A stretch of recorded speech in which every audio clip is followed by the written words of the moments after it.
Hi Pawan. Hi అన్న. పవన్, నేను నిన్ను అంటే చాలా ఇయర్స్ నుంచి చూస్తున్నాను.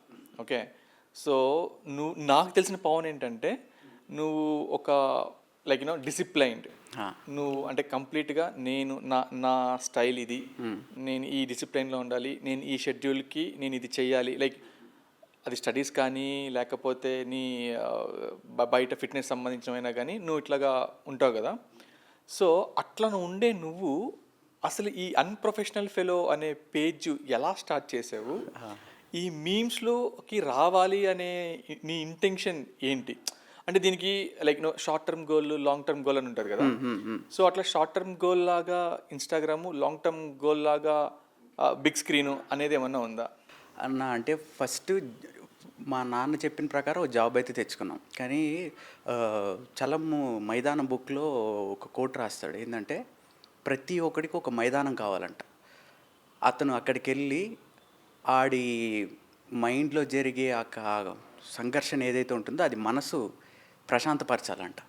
సో అది నాకు ఇది మాత్రమే ఇవ్వగలుగుతుంది. ఎందుకంటే నేనేం చేయాలి అనుకునేది జాబ్ అయితే కాదు. I'm not a job person. నాకు మొత్తం ఇలాగే ఉంటుంది. నా స్ట్రెంగ్త్ ఏంటంటే ఎవరన్నా ఒక 10 minutes లేకపోతే ఒక హాఫ్ అన్ అవర్ చూస్తే వాళ్ళని అలాగే ఇమిటేట్ చేయగలను అనమాట.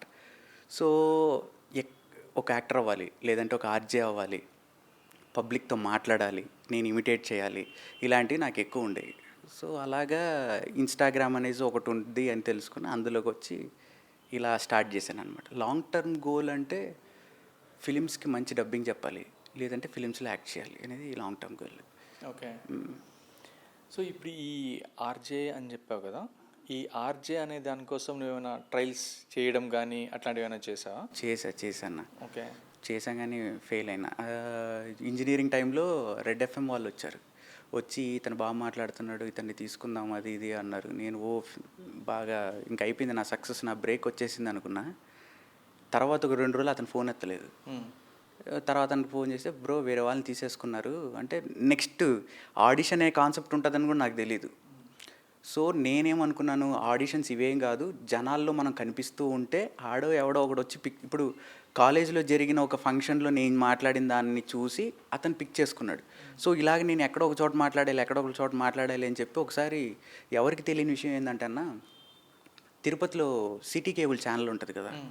ఒకసారి ఏం చేశానంటే మా అమ్మమ్మ వాళ్ళ ఇంటికి వెళ్ళిన తర్వాత సిటీ కేబుల్ ఛానల్కి డైరెక్ట్గా నడుచుకుంటూ వెళ్ళిపోయి నేను ఇక్కడ యాంకరింగ్ చేద్దాం అనుకుంటున్నాను అంటే, ఆడు పైకి కిందికి చూసి నువ్వు ఎక్కడి నుంచి వచ్చావు, నువ్వు ఏం చదువుతున్నావు అంటే, నా సెమ్ అయిపోయిన తర్వాత నాకు ఒక 1 month హాలిడే ఉంటుంది, నేను విజయ్ అవుదాం అనుకుంటున్నాను అంటే ఆడిషన్ చేయించాడు.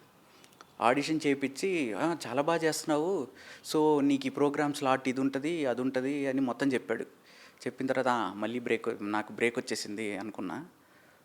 తర్వాత అతను అడిగాడు, నువ్వు ఎక్కడ ఉంటావు అన్నాడు. నేను పుత్తూరులో ఉంటానంటే, పుత్తూరులో ఉండేవాడివి నువ్వు మళ్ళీ ఇక్కడ వరకు నేను ప్రోగ్రామ్ అని పిలిస్తే నువ్వు ఎలా రాగలవు, కష్టమమ్మా నువ్వు వెళ్ళిపో అన్నాడు. అయిపోయింది. సో అలాగా అదే ఫిక్స్ అయిపోయాను నేను. మా ఆడిషన్ అనే కాన్సెప్ట్ ఉంటుందని తెలీదు.